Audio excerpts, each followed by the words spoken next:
Bonjour à tous et bienvenue sur InFlowMotion, moi c'est Florent et aujourd'hui on est dans le sud de la France, aux alentours de Marseille, pour vous faire découvrir le tout nouveau Alfa Romeo Junior 100% électrique.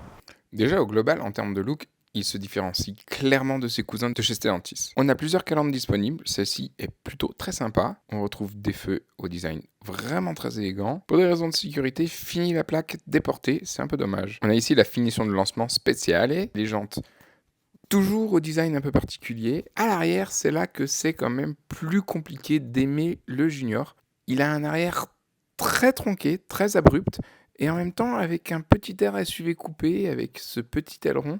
On a le petit serpent sur le montant de porte. C'est vraiment très sympa. On a un moteur de 156 chevaux couplé à une batterie de 54 kWh qui lui donne une autonomie de 410 km. C'est plutôt pas mal, ça chargera malheureusement pas assez vite. Avec 100 kW maximum, ça restera des prestations franchement moyennes. Quand on passe aux places arrière, alors là, on est agréablement surpris par le design et le traitement à l'arrière. On a beaucoup de place, on est très bien installé, les sièges ne sont pas trop droits et à vrai dire, on a même plus d'espace que dans un Avenger ou autre.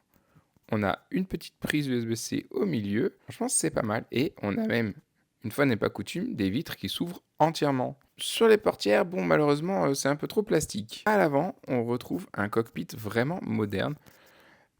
À l'image d'Alfa Romeo, on a une interface qui est plutôt jolie, même si c'est un peu un design simpliste, mais ça reste franchement plutôt intuitif et assez fluide, c'est vraiment pas mal.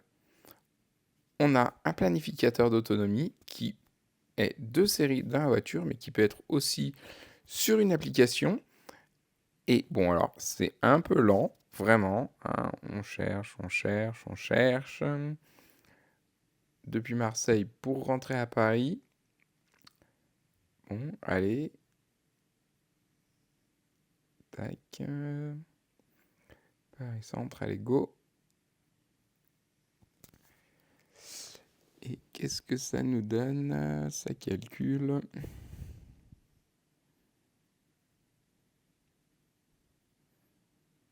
Ça calcule. Franchement, c'est un peu long. Hein, ça, on en a connu des plus rapides. Là, c'est un peu long. Alors, voilà, on a quand même beaucoup d'arrêts. 1, 2, 3, 4, 5, 6 arrêts. Ça fait beaucoup. Bon, après, c'est pas un voyageur. Hein. On a évidemment CarPlay sans fil. Sur la console centrale, on a le chargeur à induction avec de chaque côté une prise USB et une prise USB-C, le bouton Start and Stop, la commande de boîte de vitesse de Stellantis qu'on connaît sur tous leurs modèles. Pareil pour les sélecteurs de mode. On a au milieu un rangement assez profond, mais c'est un peu dommage qu'il ne soit pas fermé. J'aime beaucoup le volant, je le trouve très beau. On a à gauche toutes ces commandes d'aide à la conduite. Et de manière très classique, à droite, on a tout ce qui est multimédia. Derrière le volant, on retrouve un écran qui nous donne une belle instrumentation digitale avec toutes les infos nécessaires qu'on peut personnaliser, avoir différentes infos. Très bien équipé, le Junior a les sièges électriques dans cette version, un beau seuil de porte Alfa Romeo, et la sellerie qui est pas la plus belle ni la plus enveloppante. De nuit, on a un éclairage très sympa, vraiment dans les petits détails. Au niveau du volume de coffre, on a 400 litres. Alors, c'est pas énorme, on a quand même un double plancher pour ranger les câbles. Ça suffira. Alors, sur les petites routes comme ça, là, dans les successions de virages en épingle, pas de souci pour le Junior, quoi. Il est assez impressionnant, il est très précis. Il a un châssis ultra dynamique qui se positionne vraiment très très bien. On sent que la voiture est vraiment légère. Clairement, elle virevolte dans les virages sans souci, quoi. Le Junior est vraiment fait pour ça, quoi. On peut envoyer, ça tient, ça prend les virages, on sait où sont nos roues. La direction est plutôt souple, mais en même temps vraiment précise. C'est pas mal du tout quand même. Hein.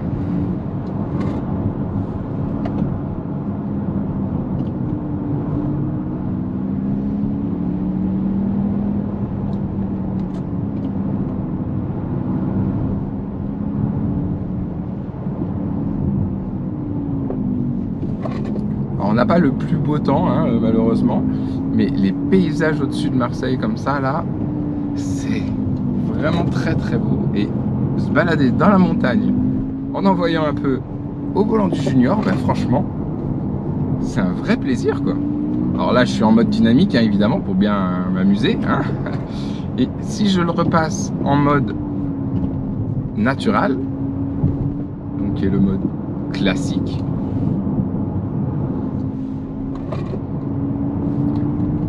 alors on sent que la direction est un peu plus souple, un peu moins précise. C'est un peu embêtant quand même, mais au final, bah, c'est pas si mal, hein. Mais bon, on préférera quand même le mode dynamique.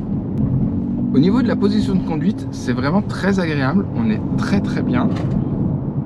Le Junior est un peu moins haut que la plupart des SUV, donc on n'a pas cette sensation d'être en hauteur. Ce qui fait que pour une conduite dynamique, bah, c'est plus appréciable. Vraiment, on n'a quasiment aucun roulis.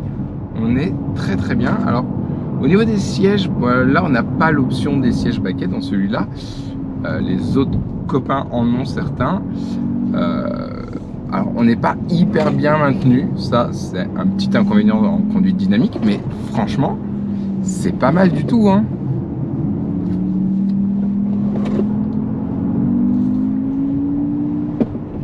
Et franchement même en mode N, bah, c'est quand même appréciable, hein. C'est moins précis qu'en dynamique, effectivement.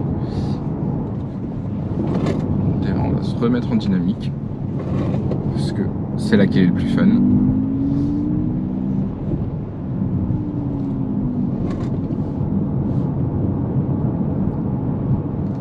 Mais on enquille sans souci, quoi. Je suis assez bluffé par son comportement. Ça a clairement, mais alors clairement rien à voir avec ses cousins de chez Stellantis, hein. Là.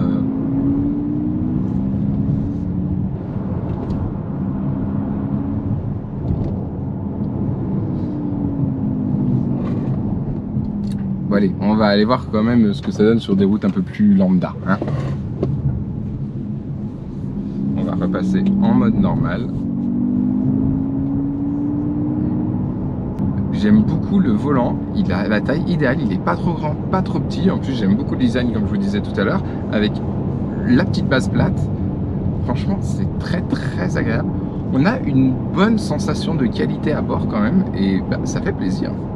Sur les petites routes, franchement, bah, même si on n'est pas dans une succession de virages comme tout à l'heure, là on est sur une route vraiment typique de campagne, et ben on est bien, hein.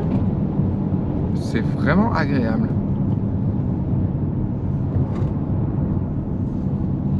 Après c'est un peu dommage qu'on n'ait pas de toit en verre parce que ben là c'est quand même très très sombre, hein, à l'intérieur.